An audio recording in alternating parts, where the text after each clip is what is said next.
Asian countries now have an overflow of talented people, and Western executives thinking that they're just going to come and get in jobs easily here. That is a pipe dream. Well, this is Karl again. Born in America, he moved to Asia in the 80s and now resides in Singapore. As we chatted, he shared the best way for an American to be successful in Asia and vice versa, what Asians might do wrong when moving to the US. I'm Max, that famous guy from Singapore. Let's go!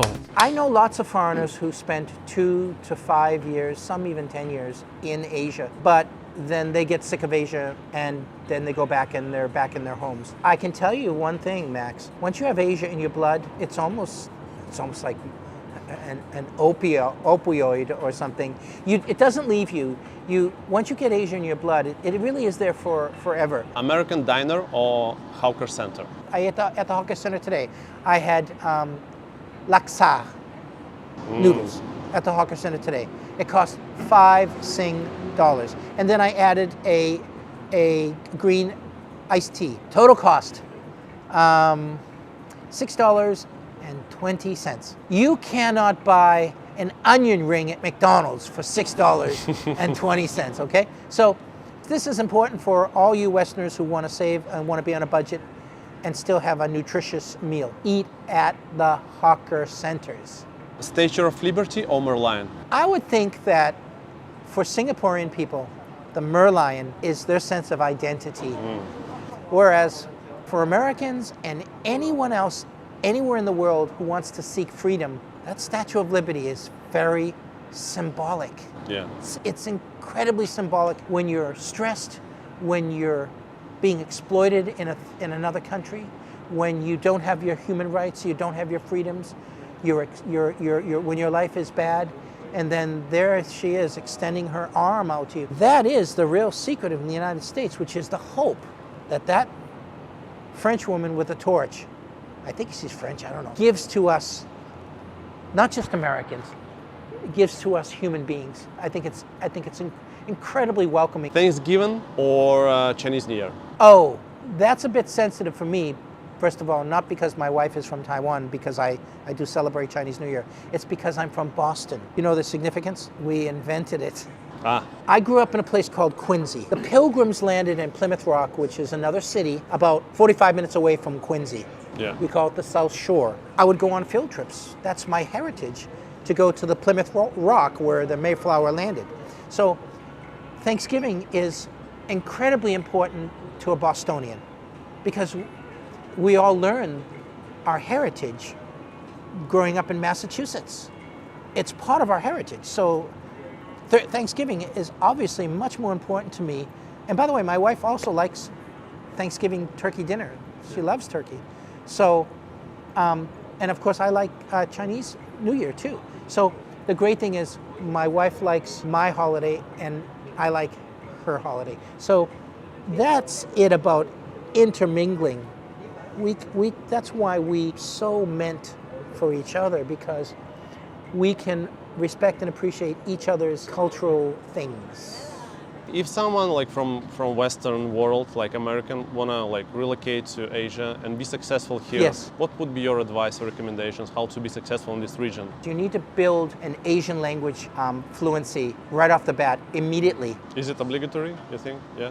No doubt. It is, unless you're senior level management and you have translators. Absolutely obligatory. The vision of the expat having, a bunch of people doing things for him, that's gone. You have to be very self-sufficient. You have to do things on your own. So I would think that you need to learn an important Asian language.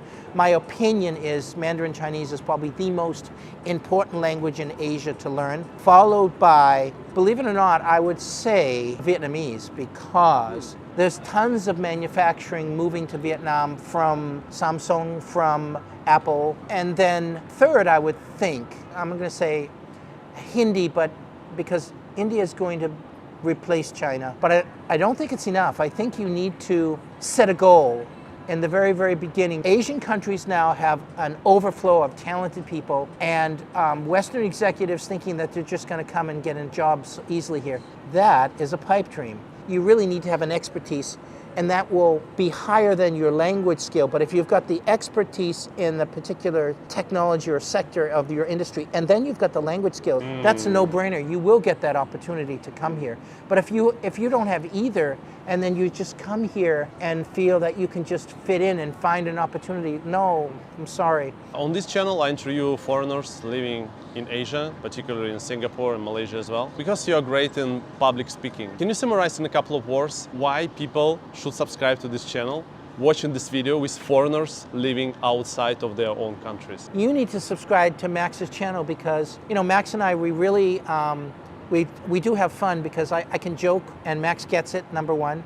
Number two, I think Max is able to really dig out the soul of some of the speakers that he's talking to. A lot of people in the comments, they say, when you talk about that we are like people from the West, don't belong like fully 100% here, so you can like live here, work here, like make a difference, but then you're still not Asian, and you kind of... Yes. And people in the comments, they say, now like you understand how Asians feel in Western countries. What do you think about it? And maybe, I don't know, some advice like how Asians from here who want to build career, let's say in the US, what they need to do? Well, they need to have technical skills because that's what America wants. And if they have technical skills, their English can be subpar and they can still find a decent job in America. I say don't live in Silicon Valley. It's just overpriced, too expensive. I say go someplace where there aren't so many Chinese people because then your opportunities will be better.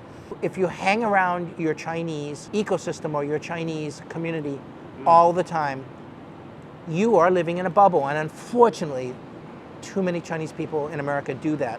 And it isn't just Chinese, other Asian cultures, and it isn't just Asian cultures. It is the exceptional rare person who can mingle within various different cultures and then feel comfortable and not feel intimidated. I think there are too many people that come to the United States and they want to feel like they're still in China or their country.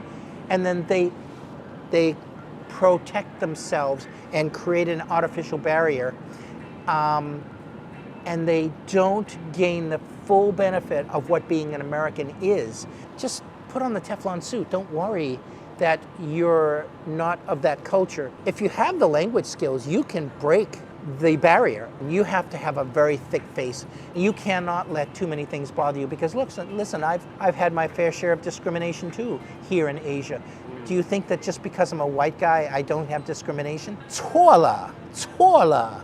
Of course I do. But I don't let that bother me. If you don't expose yourself to the world, and if you don't take certain hits to your Teflon armor, you can't grow. And by the way, I reinvented my career by going back to China. I reinvented my career. My wife said only one thing. She said, I can't go, but you go and send back all the money. And then she said, I got one sister and her husband's working in Beijing at IBM, Beijing. Taiwan IBM sent him to Beijing IBM, okay? She said, you stay with him for 6 months, save some money. I said, you want me to stay with your sister and family for 6 months while I'm in Beijing? Okay, honey, I'll do that. There's a lot of requirements for me to go back to work in China, but I did it from my wife. I did it because that's what my wife wanted. It made sense. And then I was able to find a great apartment. You want some good video? This stuff is 100% clean. Try it now.